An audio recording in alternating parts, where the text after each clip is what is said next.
All right, this is Paul Pawela from the American Police Hall of Fame at the 2013 Tactical Rangemaster Conference. I'm in the presence right now of Craig Douglas, who's better known as South Narq, who's got quite a following, and I personally consider him one of the best tactical operators out there.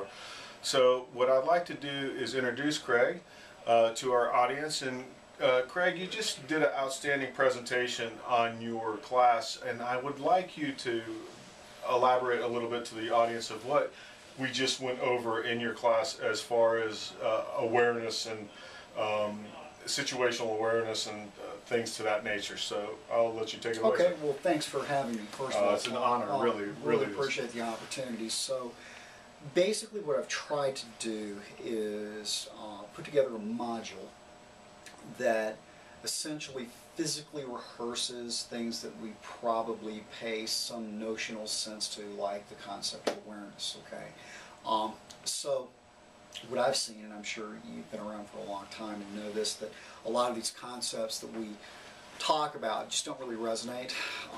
We pay them lip service, we watch PowerPoints and things like that, but somehow or another this never really comes out in actual application. So what I've tried to do is come up with some tangible physical drills to rehearse awareness based upon my understanding subjectively of how criminals operate day in and day out. Small things like how to maintain range, how to think about your language as a playlist, essentially, that you fire off at someone and not allowing yourself to devolve into dialogue, which generally shortens your reaction time and also narrows your visual acuity. So we have some tangible physical drills to be able to work that in a little bit of interactive role play, and it really hammers home the idea of enhancing awareness and little things that happen to us day in and day out that contribute to this bad guy selecting us over someone else for a crime against a person.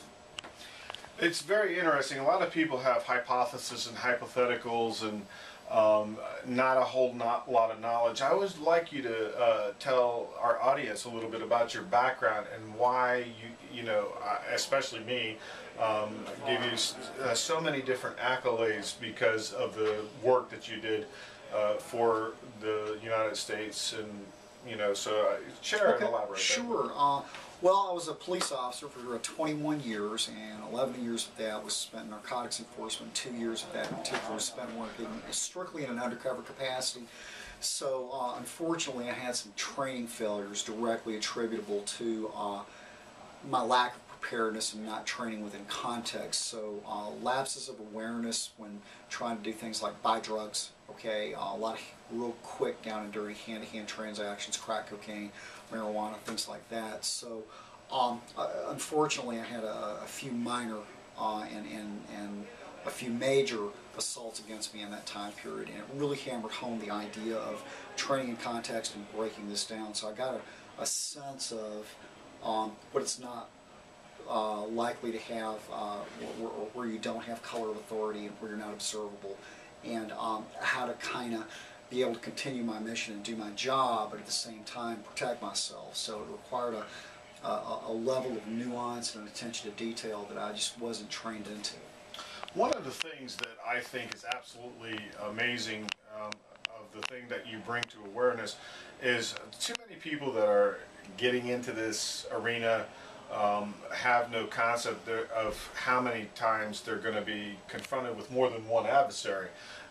And you highlight that quite a bit, and I really love what you talk about as far as how to look for another individual. And I was wondering if you'd elaborate a little bit on that. Absolutely. So generally these days we see assaults involving more than one person a lot, whether it's against citizens or police officers. A lot of times these days we're dealing with 1, 2, 3 possibly bad guys. So with that being said, and understanding that bad guys are opportunists, it's more likely that you're going to be hit by a secondary person from a place that you can't see, typically the rear, behind us. And what's interesting about opportunists is that if I were to turn around and check my 6, well, that opens up a window of opportunity for that guy that I'm initially dealing with. So the question has always been, how do I maintain a visual with what I know, but scan for what I suspect without opening up that window of opportunity. And what we use are some positional factors, mainly thinking about arcing. If we were on a clock face and the camera were at 12 and I was at 6, I'd like to be able to kind of move to either 3 or 9. And if I follow that positional theory, what that allows me to do is maintain a visual with what I know, but scan for what I suspect without turning my head and opening up that window of opportunity for a bad guy to sucker punch me, pull a gun out, or whatever. So, and because that kind of tactic is not natural or even intuitive, we're going to have to spend some time in physical rehearsal for that to come out. You know, Craig, I really want to thank you for this time and interview, and I want to share with you this. I pick not only the brains of the top people in this business, but there's the professional student that in themselves in their own right have been to so many classes that could be instructors in their own right. And one of the most impressive guys out there that I've seen, he's been to several of my courses, is Ken Estes. I absolutely just am overwhelmed of his analytical mind. So then I ask him, because he's constantly going to 2 to 3 different courses a month, of all the instructors out there, who do you think has got it together the best, the most? And of course he always refers to you.